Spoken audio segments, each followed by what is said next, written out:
Привет, это краткий пересказ фильма «Леди Макбет». Приятного вам просмотра.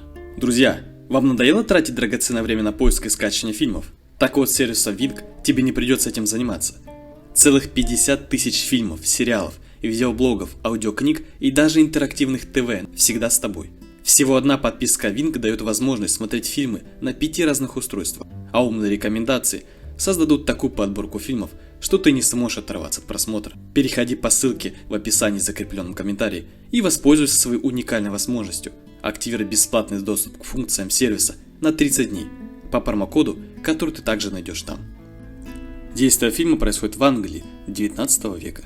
Молоденькую девушку Кэтрин в 1865 году выдают замуж в чопорную и жестокую семью.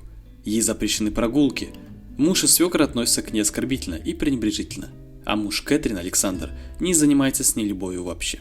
Однажды во время отлучки из свекра и мужа Кэтрин остается одна и слышит шум на заднем дворе. Там толпа рабочих ферм ее мужа издевается над ее чернокожей служанкой, взвешивая ее в голом виде, как свинью. Кэтрин прекращает издевательство и заставляет рабочих отпустить служанку.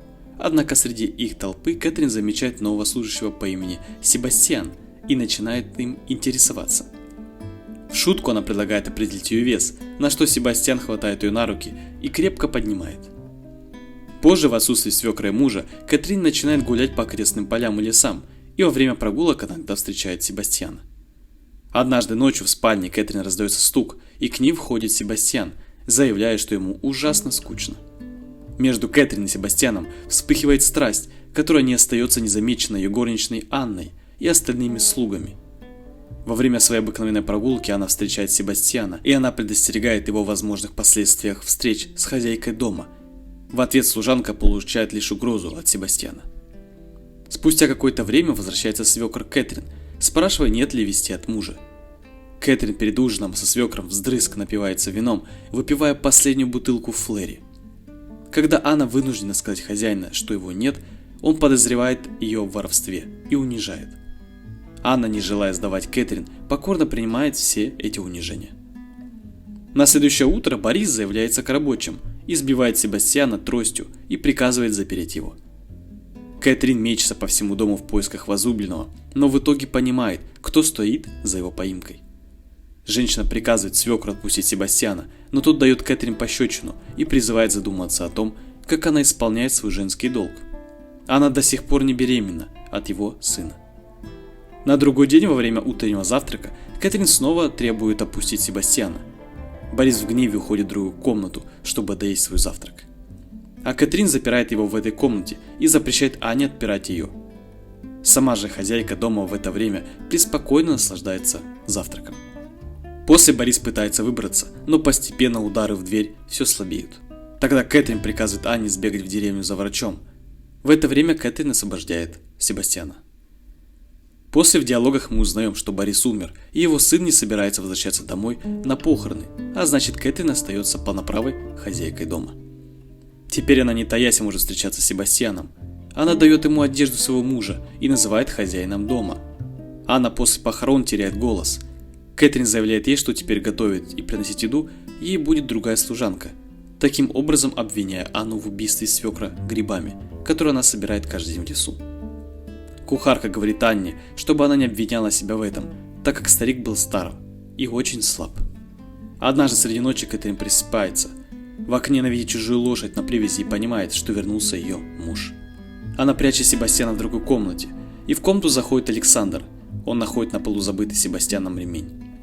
Кэтрин пытается солгать, что якобы она нашла его в лесу, но муж ей не верит и замечает еще пару вещей, явно намекающих на связь Кэтрин с другим мужчиной.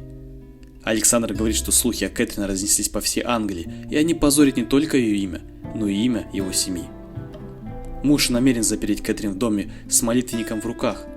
Кэтрин в ответ выходит из соседней комнаты Себастьяна и демонстративно занимается любовью с ним на глазах у собственного мужа. В бешенстве Александр нападает на любовников и избивает Себастьяна. В ходе небольшой потасовки Кэтрин ударяет мужа кочергой для камина и убивает его. После любовники оставляют тело Александра и застреленной лошади в лесу, чтобы сымитировать нападение. Под утро ни Кэтрин, ни Себастьян не могут заснуть. Себастьян не может забыть убийство и говорит, что не может с этим жить. Кэтрин говорит ему, что надо это забыть, как сделала и она, ради их общего блага. Позже в дом Кэтрин прибывает женщина по имени Агнес и заявляет, что ее маленький внук Тедди является воспитанником и наследником Александра, пропавшего без вести, и предъявляет ей документы, заверенные им лично. Тедди говорит Кэтрин, что считает ее самой красивой женщиной, которую он когда-либо видел. После Тедди и Агнес переезжает в дом, выселяя Кэтрин из ее комнаты. Кэтрин жаждет встречи с Себастьяном, но тот отказывается ее видеть, мотивируя это тем, что он опасается раскрытия их связи.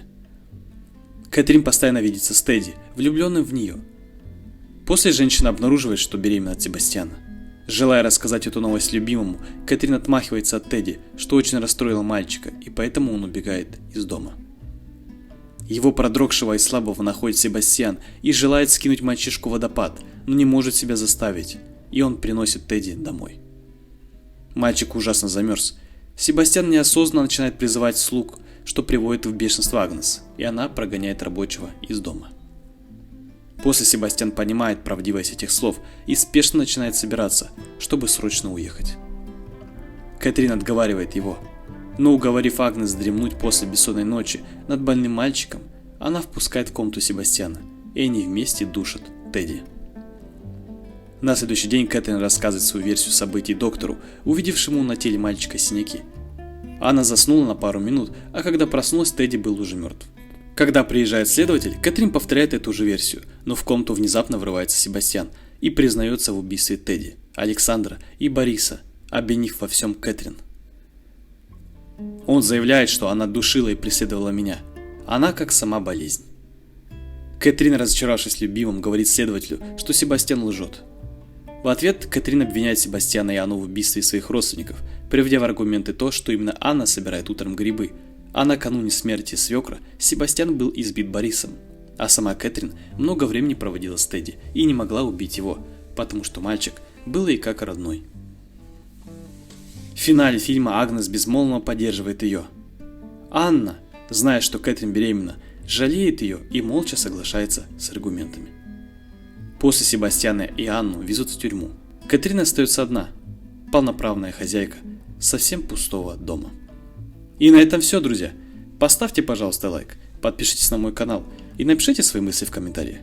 Советую вам обязательно посмотреть эти видео и желаю хорошего дня.